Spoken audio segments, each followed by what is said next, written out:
Hello friends, welcome to our YouTube channel Shri Prashanti education. मैं आपके लिए लेकर आई हूँ हिस्ट्री की कंप्लीट सीरीज, जिसमें हमारा टॉपिक चल रहा है सिंधु घाटी सभ्यता। इसके फर्स्ट और सेकंड पार्ट हमने डिस्कस किए थे।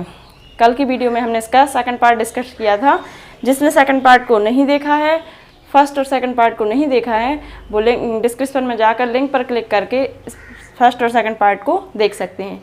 चलिए कंटिन्यू करते हैं। आज हम देखेंगे सिंधु घाटी सभ्यता की समाज, मनोरंजन के साधन कि वो मनोरंजन किस प्रकार किया करते थे, और उनकी अर्थव्यवस्था और उनकी समाप्ति कि उनका पतन किस प्रकार हुआ। तो सबसे पहले हम बात करेंगे समाज की।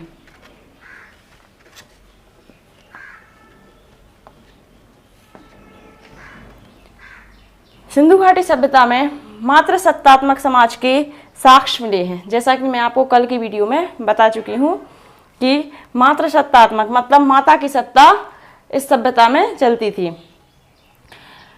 वर्ण व्यवस्था का कोई साक्ष्य नहीं मिला है। इस सभ्यता में वर्ण व्यवस्था का कोई साक्ष्य नहीं मिला है, लेकिन विदेशी व्यापार होने के कारण हम कह सकते हैं कि इनकी वर्ण व्यवस्था बहुत ही अच्छी रही होगी। नेक्स्ट हम बात करते हैं मनोरंजन की।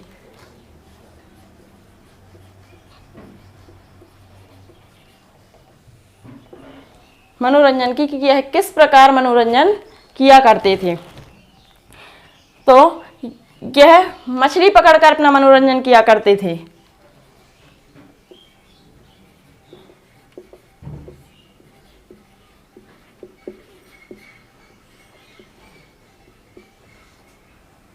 शिकार करके ये शिकार भी किया करते थे। पशु पक्षियों को आपस में लड़ाकर ये अपना मनोरंजन किया करते थे।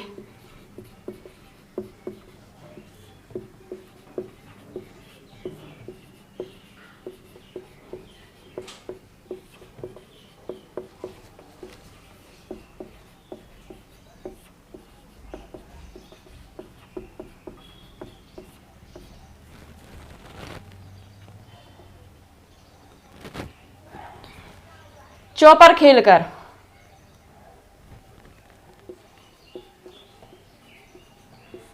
शतरंज खेलकर,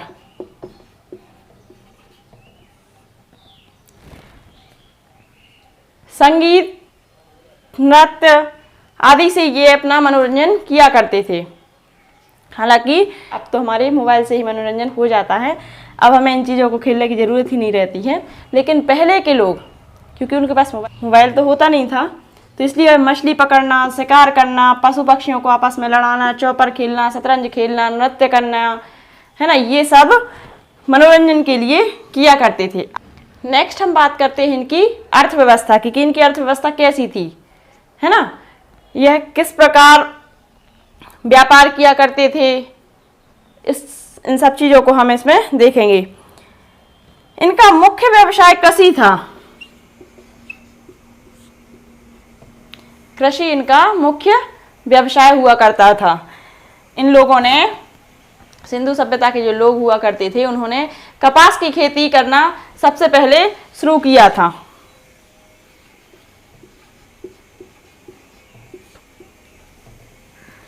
जिसे यूनान के लोग सिंड्रम कहने लगे थे। नेक्स्ट हम बात करते हैं इनकी मुद्राओं की, है ना, इनकी मुद्राएं कैसी हुआ करती थी। तो इनकी मुद्राएं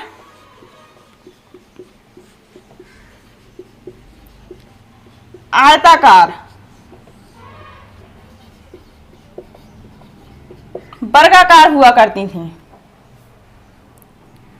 विदेशी मुद्राओं के मिलने से इस बात का अनुमान लगाया जा सकता है कि विदेशी व्यापार भी किया करते थे। सिंधु सभ्यता के लोग विदेशी व्यापार भी किया करते थे। जैसा कि मैं आपको समाज, जब हमने समाज के बारे में बताया, तब मैंने बताया कि उनकी वर्ण व्यवस्था का साक्ष्य तो नहीं मिला हमें कोई भी, लेकिन हम विदेशी व्यापार के आधार पर कह सकते हैं कि उनकी वर्ण व्यवस्था बहुत अच्छी रही होगी। सिंधु सभ्यता के नगर कई बार उजड़े हैं और कई बार बने हैं। नेक्स्ट हम बात करेंगे मापतौल की यह मापतौल किस प्रकार किया करते थे?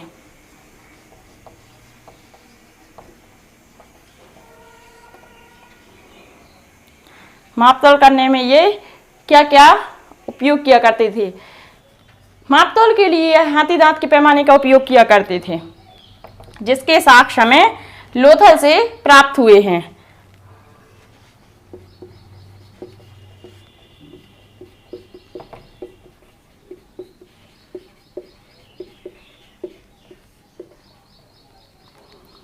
और यह सेलखड़ी तथा सीप की बनी हुई बाट का उपयोग किया करते थे।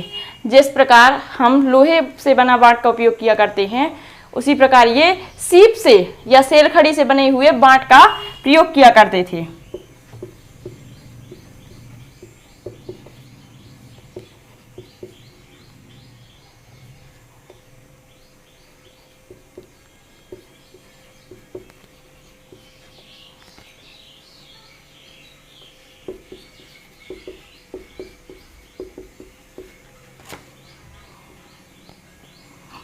यदि मापतौल के यह यंत्र प्राप्त हुए हैं, जिससे माना जाता है कि सिंधु सभ्यता के लोग या फिर कहें हड़प्पा सभ्यता के लोग मापतौल की इकाई से परिचित थे। इन साक्ष्यों के आधार पर हम कह सकते हैं कि उस टाइम उस सभ्यता के लोग भी, सिंधु सभ्यता के लोग भी मापतौल से परिचित थे।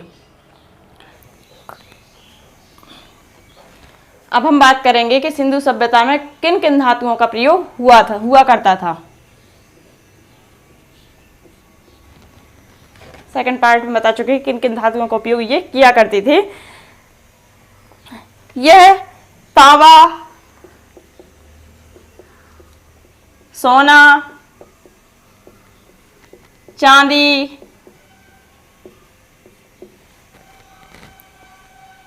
टिन, सीसा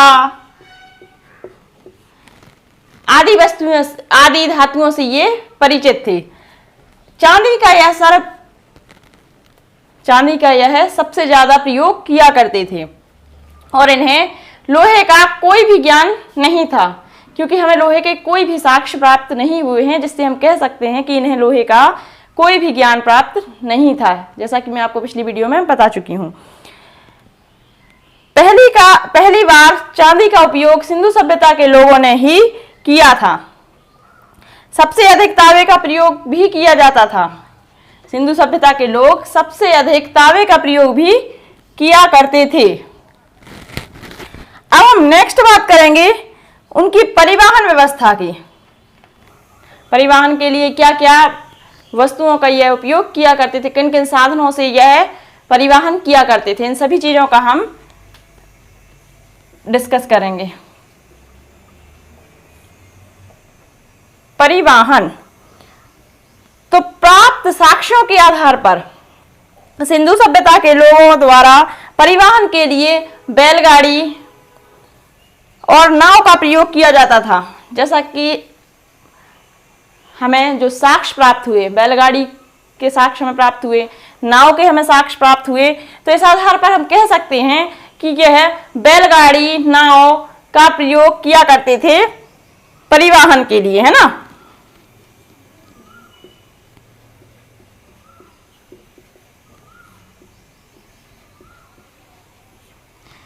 नाव मिट्टी की बनी हुआ करती थी, पक्की मिट्टी की नाव बनी हुआ करती थी।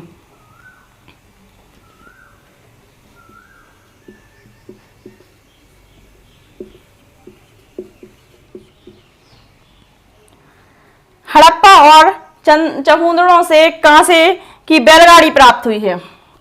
देखो मिट्टी की नाव है ना, और बैलगाड़ी कांसे की हुआ करती थी, जिससे यह परिवहन किया करते थे।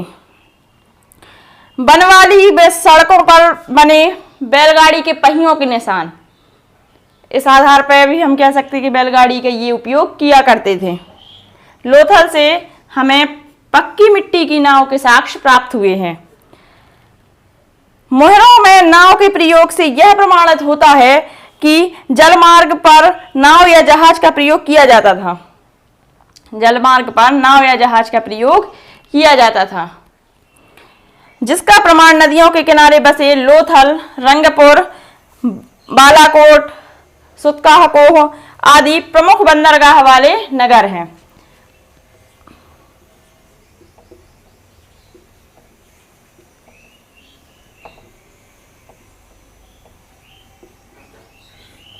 बंदरगाह वाले नगर हैं लोथल,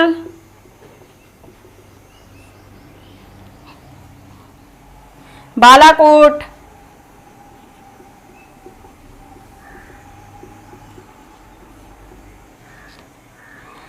सुतकाकोह,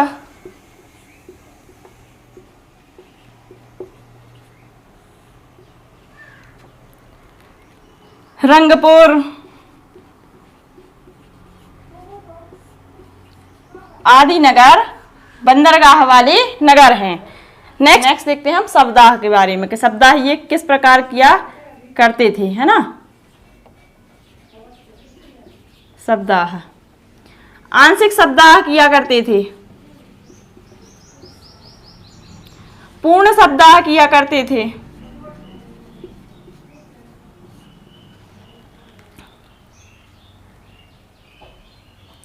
दाह कर्म भी किया करते थे।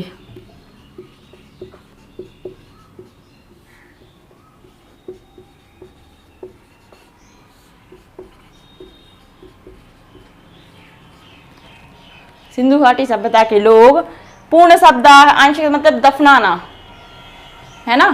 जैसा कि हम हिंदुओं में जलाने की क्रिया है कि हम लोगों को जलाया जाता है, इसी प्रकार मुसलमानों को दफनाया जाता है ना। तो उस टाइम भी ये दफनाना, जलाना, दाह कर्म, सप्ताह पूर्ण सप्ताह ये सब हुआ करते थे।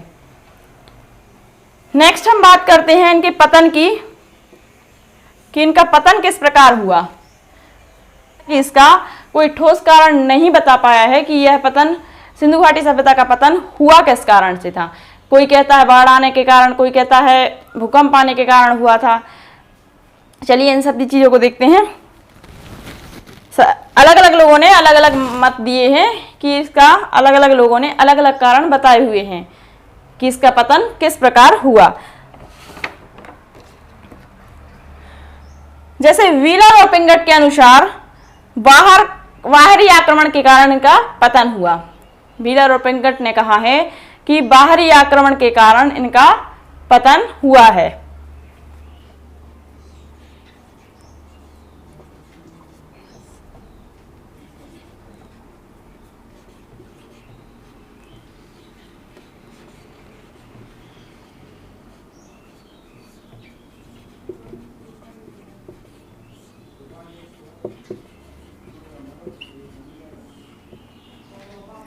जॉन मार्शल और मेके और राव के अनुसार इनका पतन बाढ़ के कारण हुआ है।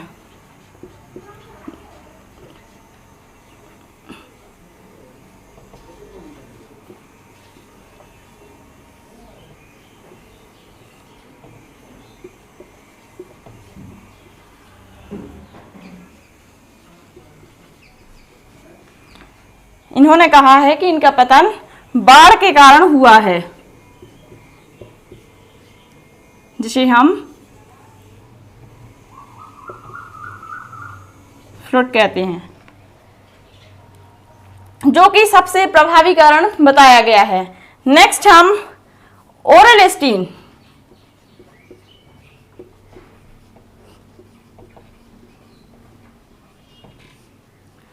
ओरेलस्टीन के द्वारा कहा गया है। ओरेलस्टीन एवं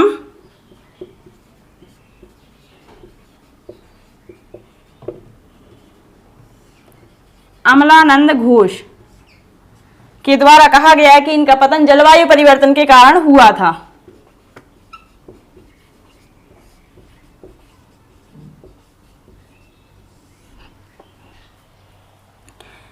एम.आर. साहनी के द्वारा कहा गया कि इनका पतन भूकंप के कारण हुआ था।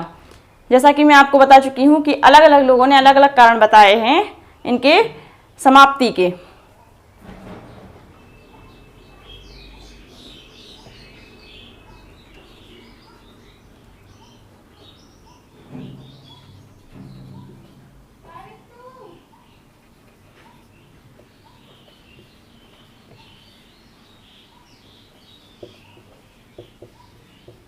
M.R. साहनी के द्वारा कहा गया है कि भूकंप के कारण इनका पतन हुआ था, भूकंप के कारण इनकी समाप्ति हो गई थी। तो इनकी समाप्ति के अलग अलग लोगों ने अलग अलग मत दिए हैं। बाहरी आक्रमण, बाढ़ आ जाने के कारण इनकी समाप्ति हो गई, जलवायु परिवर्तन के कारण इनकी समाप्ति हो गई, या फिर कहें भूकंप के कारण इनकी समाप्ति हो गई। कोई ठोस कारण नहीं है इनकी समाप्ति का। हमने सारे पॉइंटों को इस वीडियो में डिस्कस किया। भारतीय सभ्यता यहाँ समाप्त हुई। हमने हर एक पॉइंट को वीडियो में डिस्कस किया है। हर एक चीज़ जो हमने, हर एक पॉइंट आपका हमने क्लियर किया है। अगर कोई पॉइंट रह गया है या फिर आपको कोई डाउट है तो आप कमेंट बॉक्स में कमेंट कर आप पूछ सकते हैं। Thank you. अगर वीडियो पसंद आई हो तो वीडियो को लाइक करें, चैनल को सब्सक्राइब करें और बेल आइकन को प्रेस करना ना भूलें, ताकि आने वाला नोटिफिकेशन आपको मिलता रहे। और वीडियो को अधिक से अधिक शेयर करें। प्लीज़ प्लीज़ प्लीज़ वीडियो को अधिक से अधिक शेयर करें।